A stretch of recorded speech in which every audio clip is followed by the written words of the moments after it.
تاریخ ہمارا سرمایہ۔ یہ تاریخ کا وہ منظر ہے جب جولائی 1187 کو حطین کے میدان میں 7 صلیبی حکمرانوں کی متحدہ فوج کو جو مکہ اور مدینہ پر قبضہ کرنے آئی تھی، ایوبی سپاہ نے عبرتناک شکست دے کر مکہ اور مدینہ کی جانب بری نظر سے دیکھنے کا انتقام لے لیا تھا، اور اب وہ حطین سے 25 میل دور اقرا پر حملہ آور تھا۔ سلطان صلاح الدین ایوبی نے یہ فیصلہ اس لیے کیا تھا کہ اقرا صلیبیوں کا مکہ تھا۔ سلطان اسے تہویہ کر کے مسجد اقصیٰ کی بے حرمتی کا انتقام لینا چاہتا تھا۔ دوسرے بیت المقدس سے پہلے سلطان اقرا پر اس لیے بھی قبضہ چاہتا تھا کہ صلیبیوں کے حوصلے پست ہو جائے اور وہ جلد ہتھیار ڈال دے۔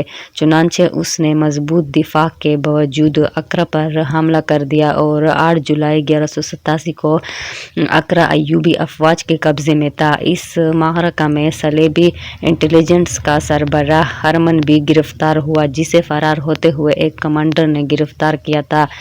گرفتاری کے وقت ہرمن نے کمانڈر کو خوبصورت لڑکی اور بہت سا سونا دے کر فرار کرانے کی پیشکش کی تھی، مگر کمانڈر نے اسے رد کر دیا۔ ہرمن کو جب سلطان صلاح الدین ایوبی کے سامنے پیش کیا گیا تو اس نے گرفتار کرنے والے کمانڈر کو خراج تحسین پیش کرتے ہوئے سلطان سے کہا: سلطان معظم، اگر آپ کے تمام کمانڈر اس کردار کے ہیں جو مجھے پکڑ کر لایا ہے تو میں آپ کو یقین کے ساتھ کہتا ہوں کہ آپ کو بڑی سے بڑی فوج بھی یہاں سے نہیں نکال سکتے۔ اس نے کہا: میری نظر انسانی فطرت کی کمزوریوں پر رہتی ہے، میں نے آپ کے خلاف یہی ہتھیار استعمال کیا۔ میرا ماننا ہے کہ جب یہ کمزوریاں کسی جرنیل میں پیدا ہو جاتی ہے یا پیدا کر دی جاتی ہے تو شکست اس کے ماتھے پر لکھ دی جاتی ہے۔ میں نے آپ کے یہاں جتنے بھی غدار پیدا کیے ان میں سب سے پہلے ان میں یہی کمزوریاں پیدا کیے۔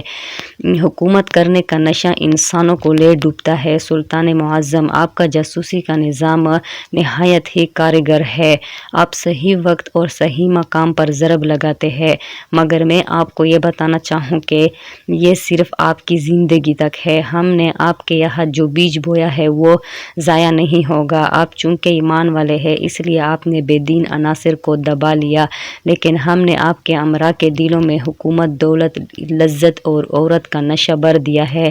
آپ کے جانشین اس نشے کو اتار نہیں سکیں گے اور میرے جانشین اس نشے کو تیز کرتے رہیں گے۔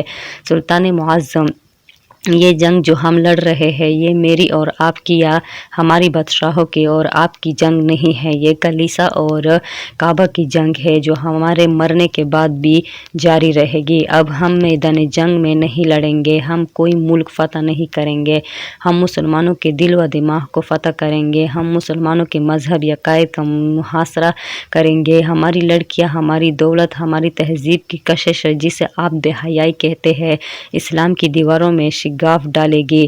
پھر مسلمان اپنی تہذیب سے نفرت اور یورپ کے طور طریقوں سے محبت کریں گے۔ سلطان معظم، وہ وقت آپ نہیں دیکھیں گے، میں نہیں دیکھوں گا، ہماری روحیں دیکھیں گی۔ سلطان صلاح الدین ایوبی جرمن نژاد ہرمن کی باتیں بڑے غور سے سن رہے تھے۔ ہرمن کہہ رہا تھا: سلطان معظم، آپ کو معلوم ہے کہ ہم نے عرب کو کیوں میدان جنگ بنایا؟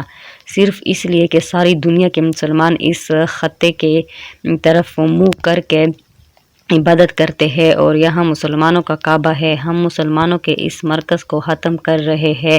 آپ آج بیت المقدس کو ہمارے قبضے سے چھڑا لیں گے، لیکن جب آپ دنیا سے اڑ جائیں گے تو مسجد اقصیٰ پھر ہماری عبادت گاہ بن جائے گی۔ میں جو پیش گوئی کر رہا ہوں یہ اپنی اور آپ کی قوم کی فطرت کو بڑے غور سے دیکھ کر رہا ہوں۔ ہم آپ کی قوم کو ریاستوں اور ملکوں میں تقسیم کر کے انہیں ایک دوسرے کا دشمن بنا دیں گے اور فلسطین کا نام و نشان نہیں رہے گا۔ ہم نے آپ کی قوم کے لڑکوں اور لڑکیوں میں لذت پرستی کا بیج بونا شروع کر دیا ہے۔ ان میں سے اب کوئی نور الدین زنگی اور صلاح الدین ایوبی پیدا نہیں ہوگا۔ سلطان صلاح الدین ایوبی کا سنہری قول: اگر تم نے کسی قوم کو تباہ کرنا ہے تو اس کی نوجوان نسل میں بے حیائی پھیلا دو۔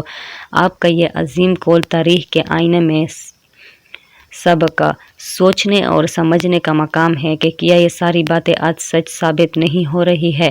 اب بھی وقت ہے کہ ہم اپنا احتساب کرتے ہوئے راہ راست پر آ جائیں اور اپنی آخرت سنوار لیں۔ اللہ عز و جل سے دعا ہے کہ مسلمانوں کو ایمان کی پکی اور سچی دولت سے نوازے، حق اور سچ سمجھنے کی توفیق عطا فرمائے۔ اگر میری ویڈیو اچھی لگی ہو تو لائک اور سبسکرائب کرنا مت بھولیے گا۔ شکریہ۔